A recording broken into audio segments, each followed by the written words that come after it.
नमस्कार, स्वागत है आपका एनएमएफ न्यूज में। मैं हूं आपके साथ शबनम और मेरे साथ है मेरे सहयोगी अभिषेक। बिहार में अब की बार किसकी बनेगी सरकार, जल्द ही ये क्लियर होने वाला है। रुझान आना शुरू हो जाएंगे और साफ होगा कि किस करवट इस बार ऊंट बैठेगा। लेकिन उससे पहले कुछ ऐसे नेता हैं जो अपनी बयानबाजियों से बुरे फंसते हुए नजर आ रहे हैं और इन्हीं में से हैं आरजेडी के एक नेता सुनील सिंह, जिन्होंने बयान देकर सियासी पारा हाई कर दिया। कह रहे हैं कि अगर नतीजों के साथ कोई भी छेड़छाड़ की गई तो नेपाल, बांग्लादेश और श्रीलंका जैसा हाल बिहार में कर देंगे। सोचिए कितनी गंभीर धमकी उन्होंने दी। अब ऐसे में न सिर्फ उनकी मुश्किलें बढ़ी हैं, पुलिस ने एक्शन तो लिया ही लिया है, अपने भी उन पर तंज कसते हुए नजर आ रहे हैं। आगे इस पर कुछ बताएं, उससे पहले सुनील सिंह ने क्या कुछ कहा था वो आपको सुनवाते हैं। वर्ष 2020 में किया कि 4-4 घंटा आपने काउंटिंग रोकवा दिया, 4-4 घंटा किसी को बारे में किसी को कुछ पता नहीं था। वो काम अगर इस बार होगा तो या तो मेरा उम्मीदवार बाहर आएगा या वो जो रिटर्निंग अफसर होगा वो बाहर आएगा। मैं आपको चेतावनी देना चाहता हूं, पूरी जनता सड़क पर आएगी और वो दृश्य देखने को मिलेगा जो आपको नेपाल में देखने को मिला है। और पूरी जनता इस चीज से आशंकित है कि ये बेईमान लोग जिस चुनाव आयोग के बारे में साख पर उसका बट्टा लग चुका है, जितने रिटर्निंग अफसर हैं, किस तरह से उनकी पोस्टिंग की गई है, तो यह पूरी जनता आशंकित है कि कहीं न कहीं आप बेईमानी कीजिएगा तो आपको भी नेपाल का दृश्य यहां पर देखने को मिलेगा। सुनील सिंह ने यह बयान दिया, पुलिस ने तुरंत एक्शन लिया, बवाल खड़ा हो गया। इसी के साथ अब तेज प्रताप यादव सुनील सिंह को फालतू आदमी कहते हुए नजर आ रहे हैं। दरअसल तेज प्रताप यादव स्ट्रांग रूम का निरीक्षण करने पहुंचते हैं, तभी पत्रकार उनसे सवाल करते हैं कि सुनील सिंह ये कह रहे हैं अगर जनादेश के साथ छेड़छाड़ करने की कोशिश की गई तो नेपाल, श्रीलंका, बांग्लादेश जैसा हाल बिहार में कर दिया जाएगा। तो इसको लेकर पहले तो तेज प्रताप यादव भड़के और उसके बाद कहा कि वो फालतू इंसान है, उनके इन बयानों पर ध्यान मत दीजिए। तो क्या कुछ कह रहे हैं तेज प्रताप यादव, वो भी सुनिए। देखने आया था, ठीक है।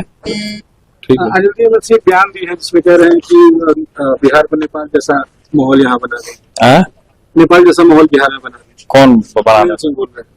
वो फालतू आदमी है, उसका बेतुका बात का कोई वैल्यू नहीं है। ये सब बेकार लोग हैं। और उसके बाद आप पुलिस ने इस पे एक्शन लेते हुए जो है FIR भी दर्ज कर दिया। किन पे? तो हमारा तो दल अलग और इस पे FIR हुआ है तो अच्छी बात है। ऐसे ऐसे लोगों पे, घटिया लोगों के ऊपर कार्रवाई होनी चाहिए।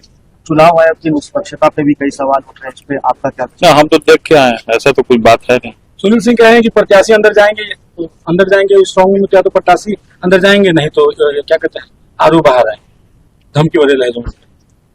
देखिए ये लोग अपना छवि दिखा रहा है, चुनाव आया नहीं, सरकार बना नहीं कि अपना छवि लोग दिखा रहा है और जनता देख रही है। तो अब देखिए सुनील सिंह तो बुरे फंसे ही फंसे हैं, अपने साथ आरजेडी को भी ले डूब रहे हैं। एक तरफ खेसारी लाल यादव ने आरजेडी की मुश्किलें बढ़ा दी हैं, राम मंदिर का विरोध कर अपने ही पैरों पर एक तरीके से कुल्हाड़ी मारने का काम कर दिया है, तो दूसरी तरफ सुनील सिंह बिहार को नेपाल और बांग्लादेश बनाने की धमकी दे रहे हैं। देखिए पहले ये लोग वोट चोरी का आरोप लगाकर चुनावों के वक्त माहौल बनाते हैं, अब एग्जिट पोल जैसे ही आते हैं, जैसे ही दिखाई देता है कि महागठबंधन पिछड़ता हुआ दिखाई दे रहा है, एनडीए फिर से सरकार बनाता हुआ दिखाई दे रहा है, रुझान आने से पहले इन लोगों ने माहौल बनाना शुरू कर दिया, विवादित बयान देने शुरू कर दिए, जिससे लग रहा था कि क्या इनको हार दिखाई दे रही है।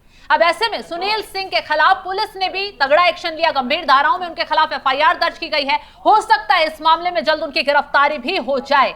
अब पुलिस इस मामले में क्या कुछ कार्रवाई कर रही है, किन धाराओं के तहत उनके खिलाफ FIR दर्ज की गई है, पुलिस ने क्या कुछ कहा है, वो भी आपको सुनवाते हैं। बिहार पुलिस कितनी सतर्क है, कितनी पूरी तैयारी हो गई है, जितने सारे पुलिस बल हैं पर्याप्त संख्या में उनकी तैनाती की गई है, चेकिंग चल रही है और हर तरह की निगाहें काउंटिंग को अच्छे तरह से संपन्न कराने पर लगी हुई है।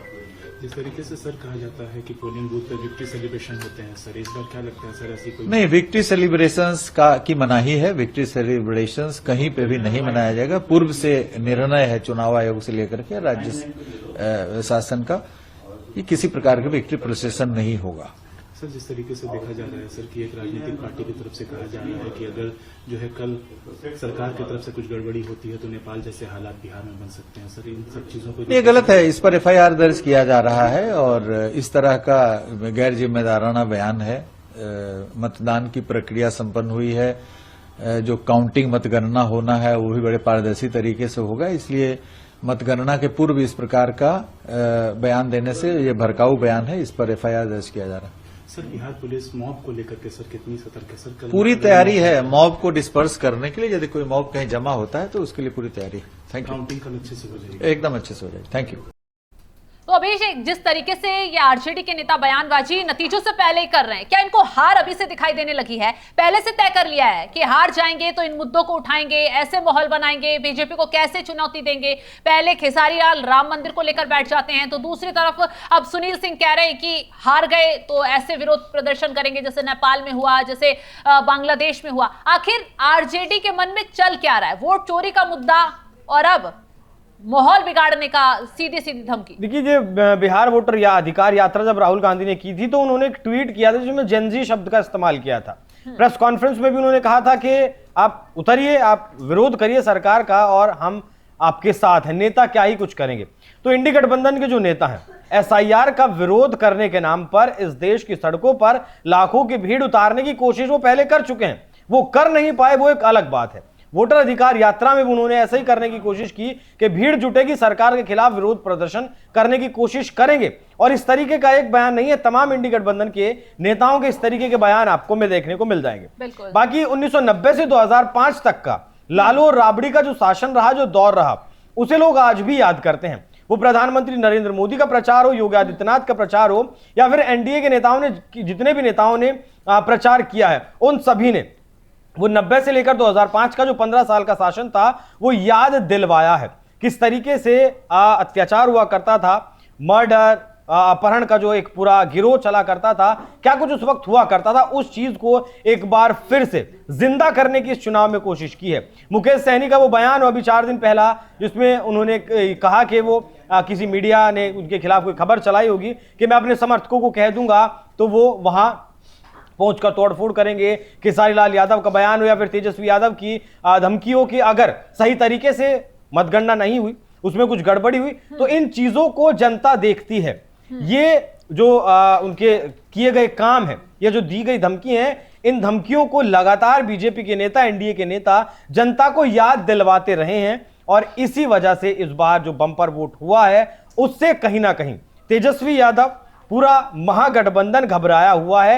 ये धमकी भरा जो लहजा है, जो MLC सुनील सिंह ने जो दिया है, ये जो धमकी भरे कृत्य हैं, इन्हीं को मतलब अब तो चुनाव चल रहा था, इन पर विराम रखना चाहिए था। लेकिन देखिए, जैसे ही 11 तारीख का दूसरा चरण का मतदान खत्म हुआ, तुरंत इस तरीके का बयान सामने आया। रोकने की कोशिश तो खुद को की, लेकिन जो है उससे रोक नहीं पाए हैं। वो 15 साल लगातार NDA के नेताओं ने बिहार की जनता को याद दिलवाए हैं और तेजस्वी यादव ताकि उस बैगेज को मतलब दरकिनार नहीं कर सकते, पीछे छोड़कर नहीं आ सकते। उसका खामियाजा प्लस अब जिस तरीके का रवैया चुनाव प्रचार में तेजस्वी यादव ने, उनके नेताओं ने अपनाया है, उसका खामियाजा आपको एग्जिट पोल्स में देखने को मिल रहा है। एग्जिट पोल में कितना देखने को मिलता है वो देखने वाली बात रहेगी। खैर, अब रुझान आने शुरू ही होने वाले हैं, कुछ देर का वक्त तो और बचा है। लेकिन जो ये आरजेडी के नेता जिस तरीके से बयानबाजी कर रहे हैं, उससे सवाल यही बार बार उठ रहा है कि क्या महागठबंधन को पहले ही अपनी हार दिखाई दे रही है? क्या महागठबंधन को दिखाई दे रहा है कि पिछली बार जितनी सीटें मिली थी, क्या इस बार उतनी सीटें भी हमें नहीं मिल पाएंगी? क्योंकि एग्जिट पोल ने कहीं ना कहीं आईना तो दिखा ही दिया है। महागठबंधन के इस बार जो मुद्दे रहे थे, उससे कहीं ना कहीं जनता भी नाखुश दिखाई दी। यहां सिर्फ विरोध किया गया।